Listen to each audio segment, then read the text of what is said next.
biar Tuhan Immanuel yang beserta dengan kami sore hari ini akan menuntun kami, mengajar kami lewat kehidupan dan firman-Mu sendiri. Sungguh hamba minta ubah kami Tuhan, jadi seperti yang Tuhan mau. Hamba berdoa roh hikmat, wahyu dan pengertian yang turun dalam kehidupan kami sore hari ini. Di dalam nama Tuhan Yesus. Semua kita berkata, amin. Silakan duduk dalam hadirat Tuhan. Mari kita lihat 2 Raja-Raja pasal yang ke-8. 2 Raja-Raja pasal yang ke-8. Kita akan membaca dari ayat yang ke-7 sampai dengan ayat yang ke-15 dari kitab 2 Raja-Raja pasal yang ke-8. Ayat 7 sampai dengan ayat yang ke-15. Judulnya Elisa di Damsyik. Elisa masuk ke Damsyik dan pada waktu itu Ben-Hadad Raja Aram sedang sakit. Ketika dikabarkan kepada raja, sudah datang abdi Allah kemari. Berkatalah ia kepada Hazael, ambillah persembahan, pergilah menyongsong abdi Allah itu, dan mintalah petunjuk Tuhan dengan perantaraannya. Sembuhkah aku dari penyakit ini? Lalu pergilah Hazael menyongsong dia, diambilnyalah persembahan berupa segala barang yang indah-indah dari Damsyik, sebanyak muatan 40 ekor onta. Sesudah sampai, tampillah ia ke depan Elisa dan berkata, anakmu Ben-Hadad Raja Aram menyuruh aku menanyakan kepadamu, apakah aku akan sembuh dari penyakit ini? Jawab Elisa kepadanya, pergilah, katakanlah kepadanya, pastilah engkau sembuh. Namun demikian Tuhan telah memperlihatkan kepadaku bahwa ia pasti mati dibunuh. Elisa menatap dengan lama ke depan, lalu menangislah abdi Allah itu. Hazael berkata, mengapa tuanku menangis? Jawab Elisa, sebab aku tahu bagaimana malapetaka yang akan kau lakukan kepada orang Israel. Kotanya yang berkubu akan kau campakkan ke dalam api. Terunanya akan kau bunuh dengan pedang. Bayinya akan kau remukkan, dan perempuannya yang mengandung akan kau belah. Sesudah itu berkatalah Hazael, tetapi apakah hambamu ini yang tidak lain dari anjing saja, sehingga ia dapat melakukan hal sehebat itu? Jawab Elisa, Tuhan telah memperlihatkan kepadaku bahwa engkau akan menjadi raja atas Aram. Lalu ia pergi dan meninggalkan Elisa, dan setelah ia sampai kepada tuannya, berkatalah raja kepadanya, apakah dikatakan Elisa kepadamu? Jawabnya, ia berkata kepadaku bahwa pastilah engkau sembuh. Tetapi keesokan harinya, ia mengambil sehelai selimut yang telah dicelupkannya ke dalam air, dan dibentangkannya ke atas muka raja. Jadi matilah raja, dan Hazael menjadi raja menggantikan dia. Saudara, ada beberapa poin yang Tuhan tunjukkan sebetulnya. Dan saya berharap kita akan belajar sesuatu pada malam hari ini. Terutama sebelum kita akan terima tubuh dan darah Kristus. Yang pertama, coba Anda perhatikan ada hal yang ajaib. Ben-Hadad ini adalah seorang raja Aram. Aram itu bukan orang Israel, malah bermusuhan sebetulnya. Nanti kita akan lihat ada story perang panjang antara Israel dengan negara Assyria. Nah, raja ini sebetulnya sakit, dan dia membutuhkan akan jawaban oleh karena satu pertanyaan, apakah aku akan sembuh dari penyakitku? Raja ini tidak minta supaya dia disembuhkan, tapi dia berkata, ini ada pertanyaan, apakah aku akan sembuh dari penyakitku? Saudara, satu hari datanglah nabi orang Israel, nabinya orang Yahudi, namanya Elisa. Dia masuk ke Damsyik, dan raja mendengar ada seorang yang bernama Elisa, nabi Tuhan, datang ke sana. Lalu apa yang terjadi? Dia mengutus salah seorang panglimanya yang bernama Hazael. Dan kemudian dia berkata begini, kamu datanglah kepada nabi yang datang itu dan tanyakan untuk aku, apakah aku sembuh dari penyakitku. Saudara, yang ajaib adalah dia datang dengan membawa persembahan, barang yang indah-indah, dan dimuat dalam 40 ekor unta. Anda bisa bayangkan, itu jumlah yang banyak sekali. Seorang raja kafir yang tidak percaya Allah Jehovah, yang menyembah ilah yang lain, menyembah berhala dan sebagainya. Tiba-tiba dia membutuhkan akan sesuatu yang ilahi, dan kemudian karena itu, untuk mendapatkan jawaban dari satu pertanyaan itu, dia datang membawa persembahan begitu banyak. Yang saya mau ajak Anda tekankan hari ini adalah, saudara sekalian, sesuatu yang ilahi, sesuatu yang rohani, sebenarnya itu di atas semua yang jasmani. Banyak anak Tuhan tidak menyadari, di perjanjian lama hanya beberapa orang yang diurapi oleh Tuhan seperti Nabi Elisa. Di perjanjian baru, kita dipenuhi dengan Roh Kudus. Dan itu roh yang sama, yang menguasai akan Elisa. Dan roh yang sama tinggal dalam kehidupan kita. Seharusnya kita semua menyadari ada sesuatu yang ajaib dalam kehidupan kita. Menjelang Tuhan datang yang kedua kali, Anda akan lihat pengurapan akan makin kuat. Hadirat Tuhan akan makin luar biasa. Karunia-karunia akan makin berkembang. Dan kemudian ketika dunia tidak tahu lagi kemana dia berpaling, ujungnya mereka akan bertanya kepada Tuhan. Tapi lewat siapa? Lewat hidup Anda dan lewat hidup saya. Saya bahkan percaya, hari-hari ini ada orang-orang yang diberi inspirasi ilahi yang luar biasa, yang mengubah keadaan sekitarnya, dan membalikkan akan nasib hidupnya. Sesuatu yang ilahi sedang diturunkan Tuhan dengan begitu dahsyat, akan memberikan dunia ini sebuah pengakuan bahwa Yesus yang kita sembah adalah Tuhan yang hidup dan Tuhan yang luar biasa. Nah, persoalannya tidak banyak orang yang percaya. Kita lebih mengatakan bahwa ya kita nggak bisa apa-apa, Pak. Saya bukan seorang nabi, saya bukan orang yang hebat, saya bukan orang yang diurapi. Saya beritahu saudara, firman mengatakan tubuh kita baik daripada Roh Kudus. Ada Roh Tuhan dalam kita. Nah, saya ingat cerita, saya mengalami peristiwa beberapa tahun lalu. Saya pergi ke Israel, dan suatu kali guide-nya cerita, oh inilah tempat yang pernah terjadi sesuatu di waktu yang lalu. Ketika dia cerita, kami mengatakan, bisa nggak turun dari bis sebentar? Ya, bisnya baik, sopirnya, oke, turun sebentar. Begitu turun ke bawah, Anda tahu orang Indonesia, ajaib orang Indonesia tuh. Kemana-mana selalu sedia kantong kresek, saudara. Itu tas kresek itu kemana-mana itu ada. Itu depannya mereknya bagus, dalamnya ada tas kreseknya pasti. Keluar tas kreseknya. Kami turun, hampir semua bawa kamera dan tas kresek. Begitu turun, ngapain saudara? Ke bawah, ngambil batu. Lalu saya tanya, buat apa? Souvenir, Pak. Loh, batu souvenir? Ya, souvenir. Kayaknya sampai geli lihat. Ini hanya orang Indonesia ini batu buat souvenir. Jadi nanti kalau pulang ditimbang berapa kilo tambahan itu karena batu. Ngambil batu, souvenir. Saudara, kenapa rombongan Indonesia ambil batu sebagai souvenir di daerah itu? Oleh karena guide-nya cerita. Disinilah diperkirakan terjadi pertempuran antara Daud melawan Goliat.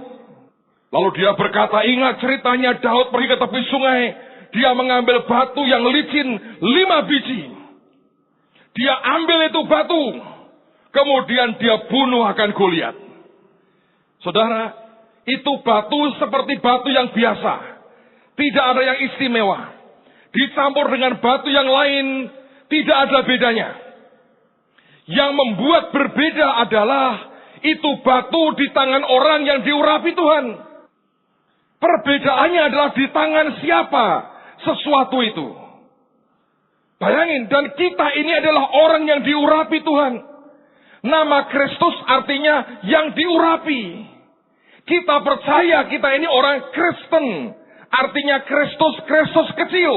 Atau orang-orang yang seperti Kristus. Urapan Tuhan di atas kita. Daud pernah diurapi. Dia ambil batu. Dan batu di tangan orang yang diurapi. Jadi pembunuh raksasa. Sebenarnya, apapun yang di tangan Anda dan saya akan jadi pembunuh raksasa yang luar biasa. Sebetulnya.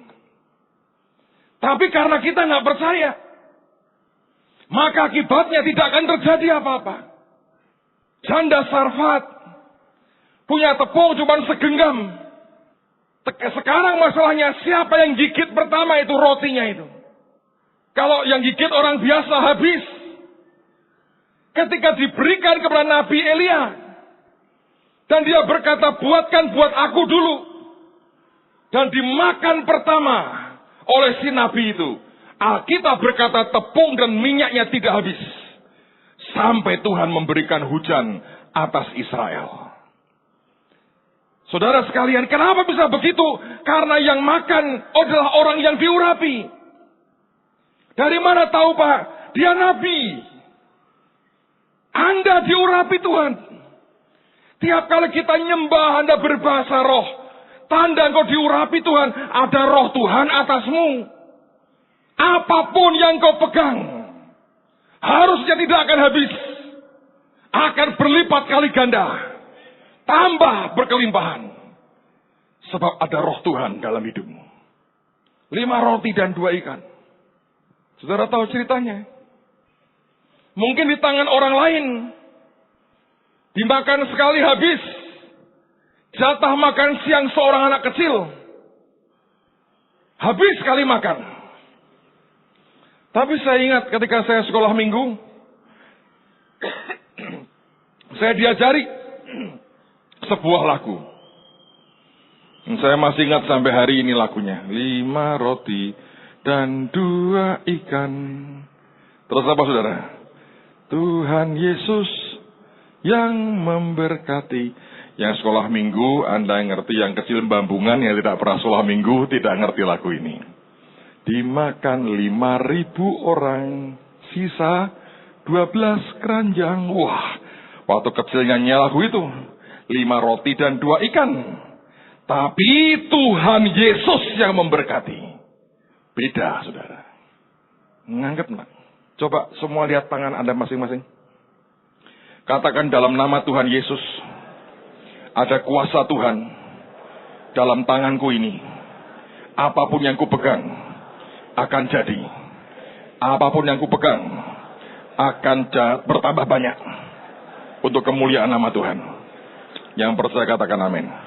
Harus begitu saudara. Amin.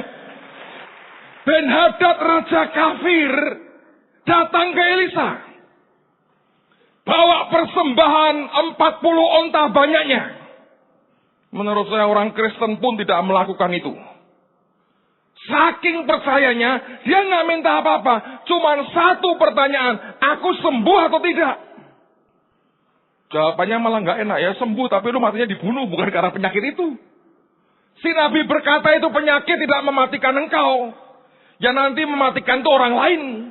Ya utusanmu ini. Tapi sebenarnya itu sebuah gambaran yang saya percaya akan terjadi. Orang akan berpaling dan bertanya ke Tuhan. Tapi sementara itu, saya mau berkata semua perkara rohani dalam hidupmu, semua kekayaan rohani dalam hidupmu jangan kau buang. Itu akan menghasilkan sesuatu yang ajaib. Saya belum mau cerita aja ke saudara. Tapi sebetulnya satu hari saya akan cerita. Bahwa kekayaan rohani ini applicable-nya luar biasa. Ada orang berkata, Pak, kan beda Pak rohani dengan jasmani. Itu hanya terjadi pada perjanjian lama. Perjanjian baru lebih dahsyat. Perjanjian baru itu dimulai oleh Yesus. Siapa dia? Semua kita berkata, Tuhan Yesus itu adalah Tuhan 100%, juga manusia 100%, nyatu, peluk. Dalam satu pribadi, namanya Yesus. Gimana membedakannya? Satu, itu perjanjian baru. Kita hidup dalam perjanjian baru. Yang alam rohani akan menentukan dan memutuskan yang di alam jasmani. Sebenarnya ya, gimana orang Kristen bisa kalah itu? Susah, nggak masuk akal. Karena ada roh Tuhan di dalam kita. Ini masalahnya saudara itu percaya tidak? Dan banyak hal yang masih membelenggu pikiran kita sampai kita nggak bisa ngerti.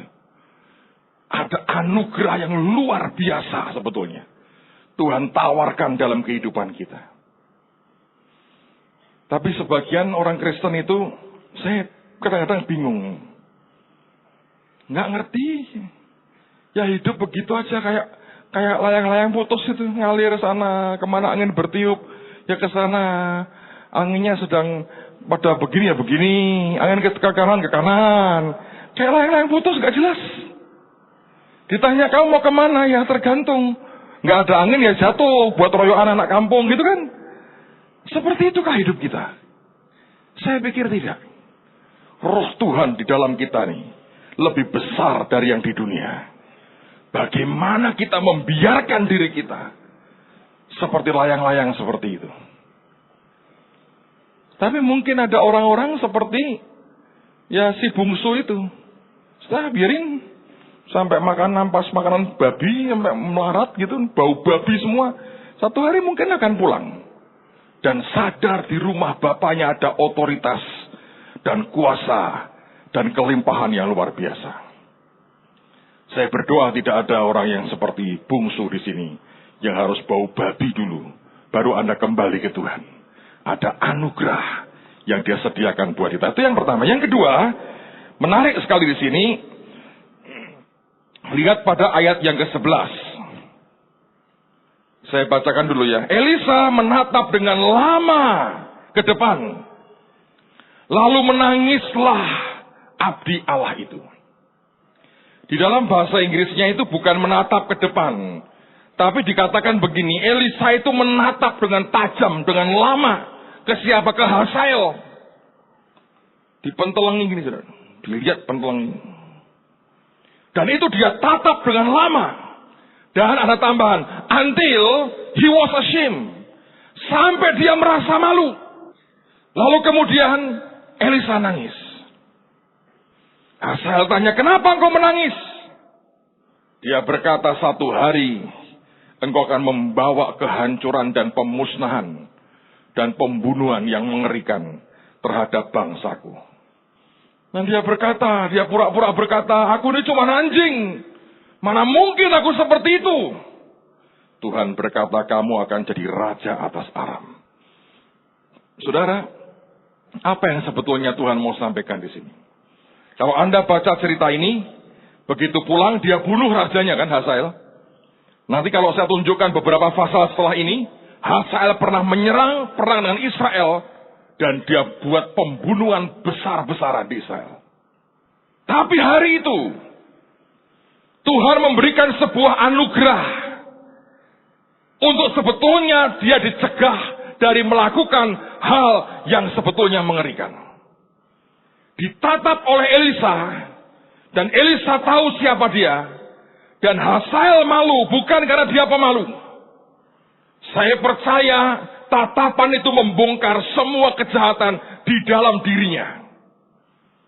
Dan tiba-tiba dia sadar bahwa semua rencana jahatnya, membunuh raja dan sebagainya, terbongkar hari itu. Dan itu yang membuat Alkitab berkata, until he was ashamed. Sampai dia malu. Dalam kehidupan kita ini, saudara. Seringkali Tuhan itu mulai mengusik akan nurani kita. Selama kita membiarkan nurani kita dibersihkan Tuhan. Dan tidak kita biarkan nurani kita tumpul. Dan lalu tidak peduli lagi dengan semuanya. Selama itu masih kita pegang dalam kehidupan kita. Hidupmu terjamin terjaga dengan baik. Tetapi seringkali oleh karena kenyataan persoalan dalam kehidupan kita ini, dan terutama karena ambisi, keinginan, kejahatan di hati, kita membiarkan nurani kita tumpul. Kita bisa berbuat apapun yang merugikan orang lain, dan seakan-akan tidak terjadi apa-apa. Ajaib. Terus jangan berkata gini, oh ini si badak teflon pak saya. Ya, nah yang tahu bukunya Bill Wilson. Apa artinya kulit badak pak saya, muka badak saya? Saya nggak malu kok pak. Loh kalau Anda tidak malu melakukan kehendak Tuhan itu baik. Tapi kalau sampai tidak malu melakukan sebuah kejahatan dan kita menipu kanan kiri kita, merugikan begitu banyak orang, Anda dalam masalah loh. Karena semua orang yang kita rugikan, yang kita tipu, tiap kali dia nangis, dia doa ke Tuhan, satu hari mungkin jatah berkatmu akan turun bersamaan dengan tangisan mereka. Itu bisa membatalkan semuanya karena keadilan Tuhan. Biarkan roh Tuhan itu terus memurnikan nurani kita. Saya percaya di dunia ini tanpa diajari, orang sudah pintar berbohong, orang pintar berkelit lah. Yang paling lumayan ya dia mungkin berbohong untuk sekedar tidak malu, sekedar gengsinya ada, sekedar bertahan. Satu hari saya pergi dengan beberapa orang naik mobil, satu di antara kami ngegas saudara, das. Yang gawat kalau ngegas bersuara jelas, semua bisa bereaksi. Ini nggak bersuara. Yang nggak bersuara ini seringkali lebih mematikan langsung. Sesak nafas semua. Anehnya, semobil teriak, siapa ini? Siapa ini? Semua, termasuk oknumnya, ikut teriak, siapa ini? Siapa ini? Nah saya ketika semua pada begini dan tanya siapa, kan berarti nggak ada. Saya berkata, setan lewat kentut. Semua berkata, kok tahu? Ada satu semangat, ya benar setan yang lewat. Saya yakin dialah kira-kira. Kenapa Pak? Ya dia semangat begitu supaya tertuduhnya iblis. Dia lepas dari tuduhan. Ya itu hal yang mungkin malaikat nyatetlah. Nipu, ngentut, nggak ngaku, misalnya begitu ya. Atau mungkin nggak sempat dicatat, Tuhan ngomong gitu. Jijik lah, nggak usah dicatat lah yang begitu. Misalnya. Tapi hal-hal seperti itu kalau dibiasakan, ujung-ujungnya kita akan jadi orang profesional, saudara. Kemanapun pergi ada jejak. Dan jejaknya itu jejak nggak benar-benar. Mungkin tidak ada orang nuntut Anda secara hukum. Tapi doa mereka naik dan itu lebih berbahaya daripada tuntutan di pengadilan. Karena naiknya ngadep tahtanya Bapak. Padahal rezeki hidup mati Anda, nasibmu, Bapak yang menentukan. Jadi buat apa kita hidup tidak punya integritas? Kita hidup nipu sana, nipu sini. Sesuatu yang menurut saya masalah besar. Dan menurut saya juga, orang yang gampang tertipu itu juga punya ketamaan. Orang yang normal hidupnya, tidak tamak, tidak ingin yang berlebih-lebihan, susah ketipunya. Tapi orang yang pengen cepat kaya, pengen ini, pengen itu gampang ketipu. Ini kejadian di luar kota ini. Saya dengar beberapa Anda kena. Sudah desain itu. Jual HP murah, BB murah, X Batam. Nah, X Batam itu harganya cuma 1 juta. 2 minggu datang barangnya, bayar di depan. Itu orang-orang yang kepengen gaya tapi uangnya belum cukup itu tertarik nih. Wah, bisa gaya dengan barang murah ini. Anda tahu X Batam itu artinya apa? Di Batam itu memang otoritanya khusus. Jadi barang memang murah. Artinya tidak boleh keluar dari Batam. Mobil di sana aneh-aneh. Tidak boleh keluar dari Batam. Nah kata X Batam itu berarti barang itu asli. Benar-benar asli selundupan saudara. Jadi Anda dapat itu sudah senang. Wah, ini murah, ini murah. Samsung X9Z. Apa tuh? Kisah 2025 keluar itu. Ditoknya sekarang. Cuma 1 sampelnya buat Indonesia. Mau nggak cuma 2,5 juta. Ya percaya itu. Wah, aku beli barang bakal ya sing 2025. Karena kena dengan yang murahnya. Roh Tuhan ingatkan, saya nggak peduli. Kenalah. Setelah kena ngomong ini, aku sakjane wis kroso, halah. Akeh tunggalnya begitu, sakjane wis kroso. Oh, tambah salah itu. Wis kroso nekat itu tambah salah. Sakjane aku kroso. Lah iya tuh. Aku wis mau loh. Lah kenyataannya aku tuku 10. Itu kan banyak, saudara. Siapa orang-orang itu? Ya yang kena ya orang yang begitu. Ingin tampil keren, modal pas-pasan. Ambillah yang begitu-begitu. Kenalah. Jadi harus bagaimana, Pak? Nurani ini lah, saudara. Biarkan roh Tuhan itu ngajari. Kalau dia bilang jangan, wis kroso, jangan. Jangan nekat. Pak, nanti teman saya punya, ya biar tuh. Lah saya nggak punya, kue yang nantang sipo aja, keren. Tanpa elektronik. Loh, ini apa? Oh, ini adalah apa itu ramah lingkungan sipo. Cetak, ramah lingkungan. Kenapa kita harus ikut yang lain? Kalau emang kita belum punya. Kalau Anda punya duit ya belilah. Tapi intinya adalah roh Tuhan itu sebetulnya mau bicara banyak kepada kita. Tapi nurani kita biarkan tumpul. Dan kita berbuat begitu rupa sampai kemudian sudah tidak punya nurani lagi. Sekali lagi ada orang-orang yang sekedar dia berkata tidak atau berkata ya oleh karena dia sekedar ingin survive atau karena hal-hal yang sederhana. Tapi seringkali nanti ujungnya kalau kita biarkan akan terjebak kepada hal-hal yang mengerikan. Saya hampir tiap hari dikirimi Pak Dr. Jun itu. Humor. Satu hari ada perampok masuk rumah orang. Kakek nenek itu didatangi perampok bawa golok.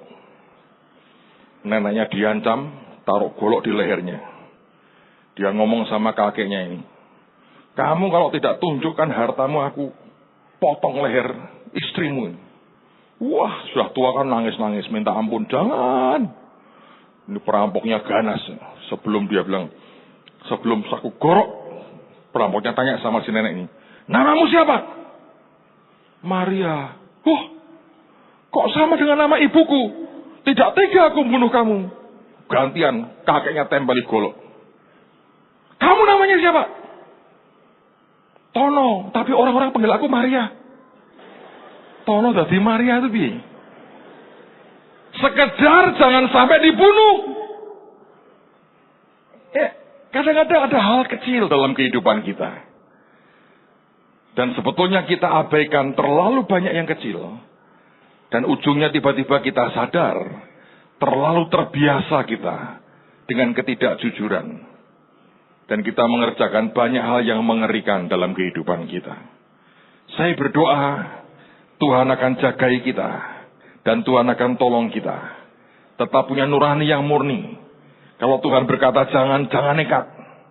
Sudah kroso, jangan diterusin. Pertobatan kembali kepada jalannya adalah selalu cara yang terbaik. Untuk kita bisa melakukan apa yang Tuhan suka. Nah, sekarang poin yang paling penting, poin ketiga. Ini luar biasa. Saudara, kalau Anda membaca tadi, maka nabinya berkata, kamu akan membinasakan, menimbulkan malapetaka kepada orang Israel. Ternyata ini benar-benar tergenapi. Lihat 2 Raja-Raja sekarang pada pasal yang ke-13.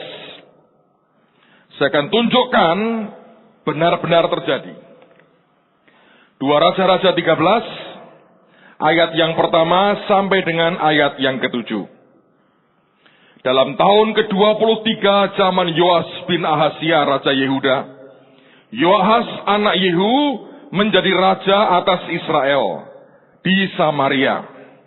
Ia memerintah 17 tahun lamanya. Ia melakukan apa yang jahat di mata Tuhan, dan ia hidup menuruti dosa Yerobeam bin Nebat, yang mengakibatkan orang Israel berdosa pula. Ia tidak menjauhinya. Sebab itu bangkitlah murka Tuhan terhadap Israel. Lalu diserahkannyalah mereka ke dalam tangan Hazael, Raja Aram, dan ke dalam tangan Ben-Hadad, anak Hazael, selama zaman itu. Tetapi kemudian Yoahas memohon belas kasihan Tuhan, dan Tuhan mendengarkan dia, sebab ia telah melihat bagaimana beratnya orang Israel ditindas oleh Raja Aram. Tuhan memberikan kepada orang Israel seorang penolong, sehingga mereka lepas dari tangan Aram, dan dapat duduk di kemah-kemah mereka seperti yang sudah-sudah. Hanya mereka tidak menjauh dari dosa-dosa keluarga Yerobeam, yang mengakibatkan orang Israel berdosa pula. Melainkan mereka terus hidup dalam dosa itu. Juga patung Asera masih berdiri di Samaria. Ayat 7 perhatikan.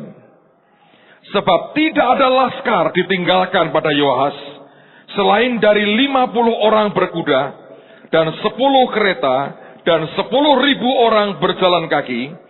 Sebab, perhatikan, Raja Aram telah membinasakan mereka, dan meniupkan mereka seperti abu pengirikan. Itu tentara jumlahnya ratusan ribu. Alkitab berkata dihabisi, dibinasakan. Persis seperti yang Nabi berkata, kamu akan menimbulkan malapetaka terhadap orang Israel. Tetapi saudara, saya bersyukurnya Tuhan tidak berhenti sampai di sini. Kalau kita bergeser sekian ayat lagi, ada sebuah ending yang saya berharap akan jadi ending juga buat kehidupan kita. Karena ada pengharapan dalam Tuhan. Di mana itu? Lihat sekarang pada ayat yang ke-22, pasal yang sama, 2 Raja-Raja 13. 2 Raja-Raja 13, mulai ayat yang ke-22. Hazael, Raja Aram, menindas orang Israel sepanjang umur Yoahas. Tetapi, ini yang ajaib, kata ini artinya keadaan mulai berbalik. Tetapi Tuhan mengasihani, serta menyayangi mereka. Dan ia berpaling kepada mereka, oleh karena perjanjiannya dengan Abraham, Ishak, dan Yakub. Jadi ia tidak mau memusnahkan mereka, dan belum membuang mereka pada waktu itu dari hadapannya. Saudara, di dalam bahasa Inggrisnya bagus sekali. Bukan yang dikatakan mengasihani, menyayangi, dan berpaling, tapi menggunakan kalimat yang luar biasa. Dikatakan, and the Lord was gracious unto them. Dan Tuhan itu begitu beranugerah kepada mereka. Tuhan itu begitu melimpahi mereka dengan anugerah yang luar biasa. Dikatakan, and the Lord was gracious unto them. Yang kedua dikatakan, and had compassion on them. Dan Tuhan punya belas kasihan kepada mereka. Dan yang ketiga dikatakan, and had respect unto them. Dan Tuhan memberikan respeknya kepada mereka. Bayangin. Apa alasannya? Sederhana. Because of his covenant. Oleh karena perjanjiannya.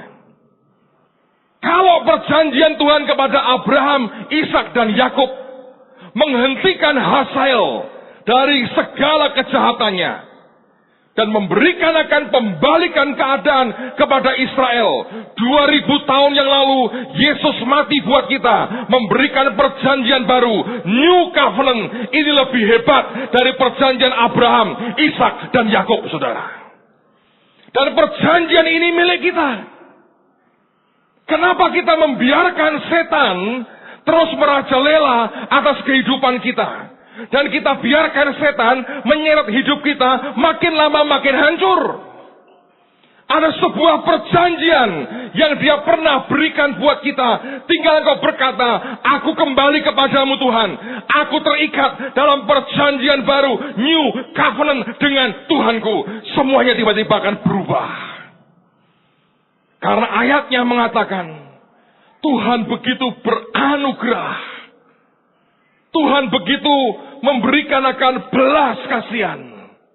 Yang ajaib, Tuhan memberikan hormatnya kepada kita. Siapa yang dihormati Tuhan, biarlah manusia juga menghormatinya. Siapa yang dianugerahi dan kepadanya Tuhan berbelas kasihan, jangan ada orang yang menyentuh hidupnya. Tahu artinya perkataan itu? Don't touch it. Jangan jamah itu. Jangan jamah siapapun yang kepadanya ada anugerah, belas kasihanku, dan respekku kepadanya. Kalau Anda bisa ngerti itu, diberikan oleh karena perjanjian kepada Abraham, Ishak dan Yakub.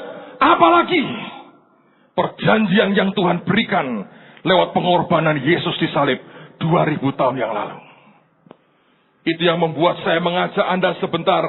Kalau kita terima tubuh dan darah Tuhan, Anda harus berdiri dengan berkata, Tuhan, dengan aku makan dan minum ini, aku terikat dalam perjanjian baru dengan Engkau.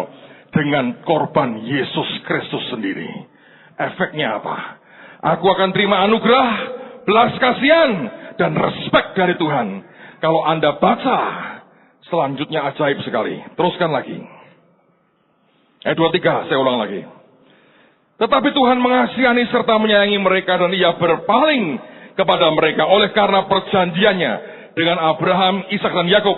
Jadi Ia tidak mau memusnahkan mereka dan belum membuang mereka pada waktu itu dari hadapannya. 24. Semuanya berubah mendadak. Alkitab berkata, kemudian matilah Hazael, Raja Aram.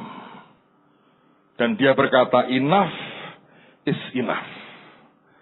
Bukan karena kebaikan umatku, tapi because of my covenant. Dia berkata, Hazael selesai, mati saudara. Takutlah kepada Dia yang memberikan hidup, tapi Dia yang sama yang bisa mengakhiri hidup. Raja Aram berpikir dia akan hidup terus dan berbuat semua yang dia inginkan. Dan tiba-tiba hari itu berakhir because of his covenant. Oleh karena perjanjiannya dengan umat Tuhan. Siapa yang hari ini Anda mengaku percaya Tuhan Yesus dalam hidupmu, angkat tangan. Dalam hidup Anda dan saya ada perjanjian baru. Sorry ya, setan orang toyan, demit orang tulit saudara. Sorry, nggak bisa. Tapi kalau Anda mau digoblokin setan, ya Tuhan berkata, ya goblokmu sendiri. Tetapi perjanjian kita dengan Tuhan itu, perjanjian yang luar biasa. Anda tahu yang membuat Daud itu berani melawan Goliat? Dia lihat, dia keluar tuh Goliat. Dia berkata, ini orang tidak bersunat nih. Kenapa? Dia berkata, kami ini orang bersunat. Orang yang terikat covenant perjanjian dengan Tuhan. Lu perjanjian dengan siapa? Berani menghina orang yang terikat perjanjian dengan Tuhan semesta alam. Kalau Anda mengerti, kalau Tuhan itu berjanji, dia tidak pernah ingkar janji. Perjanjiannya dengan Anda dan saya berlaku terus sampai hari ini, sampai selama-lamanya. Nanti waktu Anda terima, angkat roti dan angkat anggur perjamuan, ngomong ke Tuhan, aku dengan perjanjian baru Tuhan, ada perjanjian aku dengan Engkau, maka aku terima anugerah, belas kasihan, respek dari Tuhan. Anda akan lihat hidupmu akan mulai berbalik. Tuhan akan tunjukkan banyak hal yang luar biasa. Saya berdoa Anda tangkap dan Anda aminkan apa yang Dia berikan hari ini. Yang percaya katakan amin.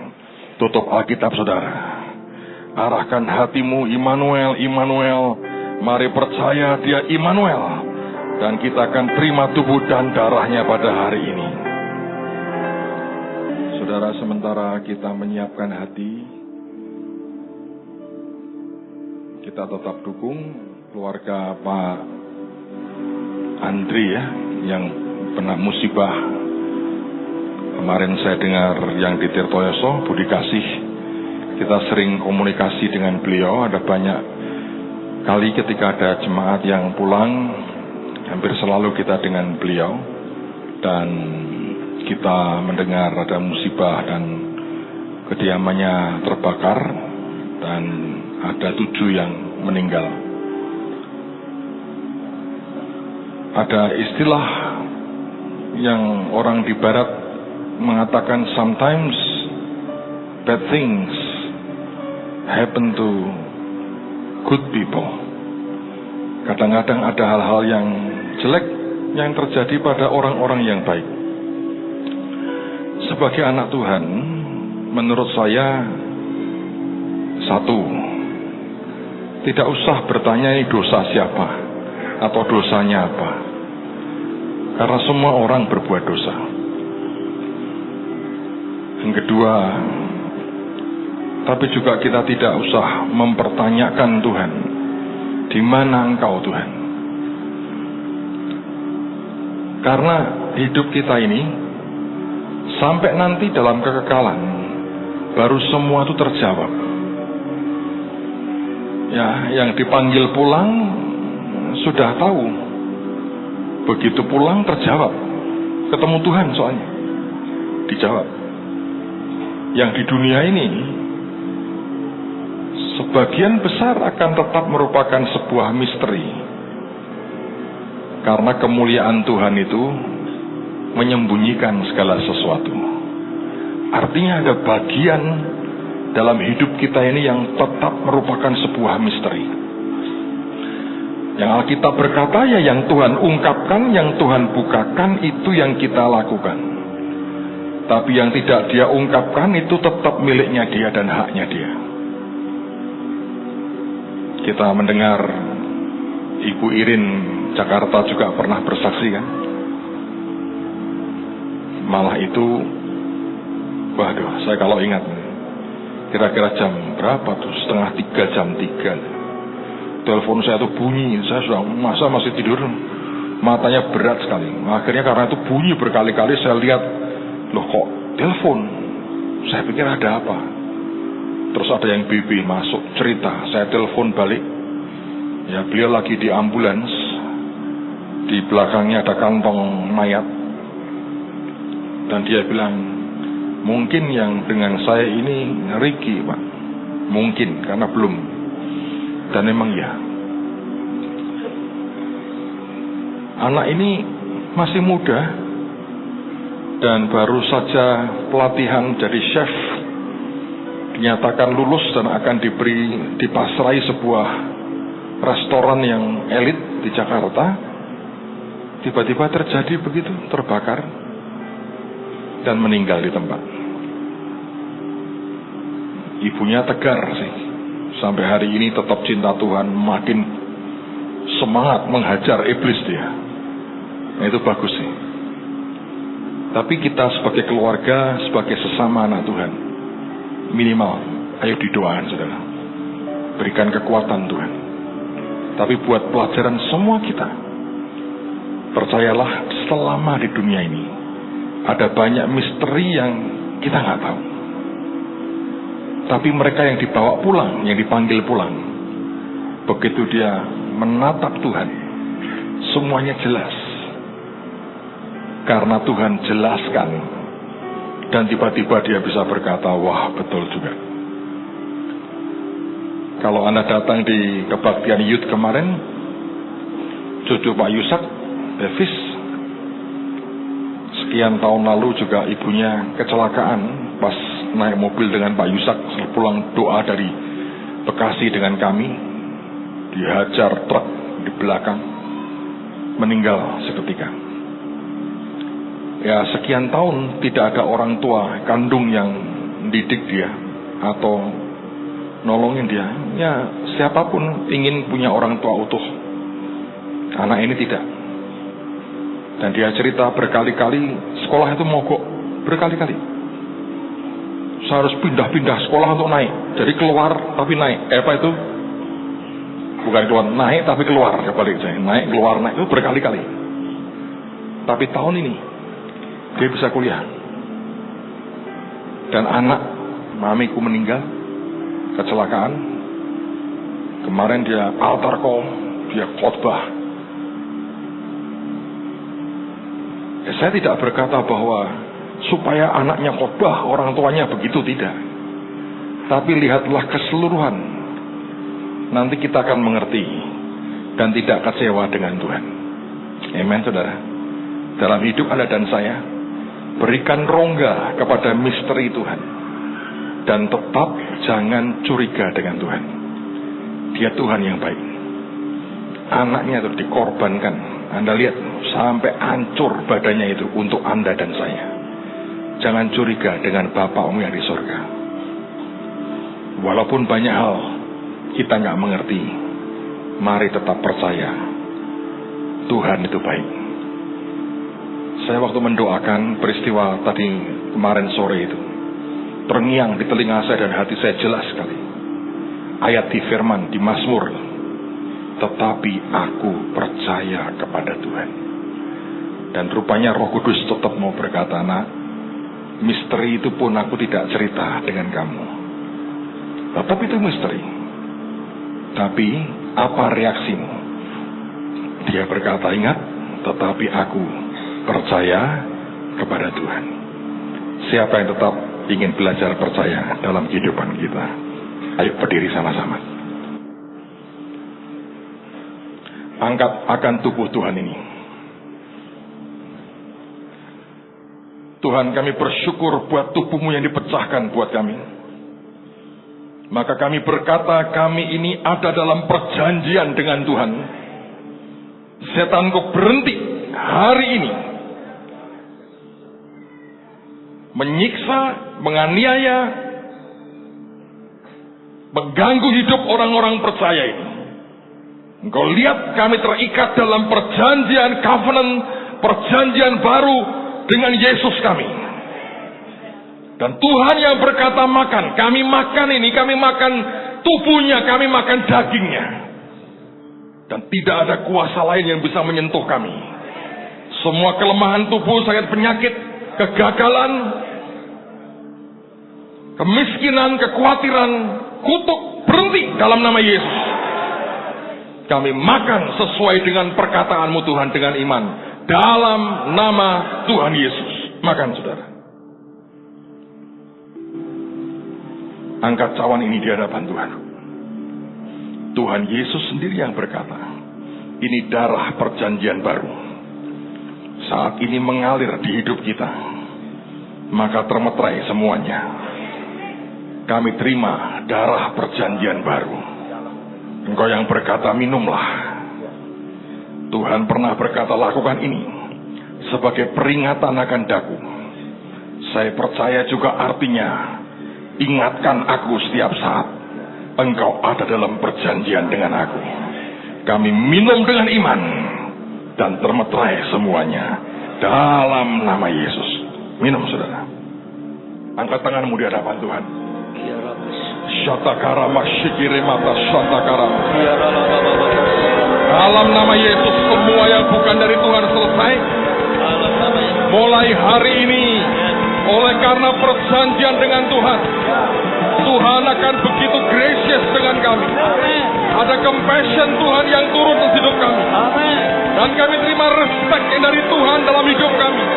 Di dalam nama Tuhan Yesus, kami tolak semua kebodohan dunia. Kami terima yang dari Tuhan. Di dalam nama Yesus, tidak ada kebodohan, tidak ada kemiskinan, tidak ada percideraan, tidak ada kekacauan dalam hidup kami. Semua dikendalikan oleh Roh Tuhan. Semua dosa, kebiasaan buruk berhenti. Semua ikatan dengan kuasa lain dipatahkan dalam nama Yesus. Kami terima sesuatu yang baru. Tuhan berikan yang baru di tengah-tengah kami. Terima kasih Tuhan. Jadi. Dalam nama Tuhan Yesus. Semua berkata, amin. Amin.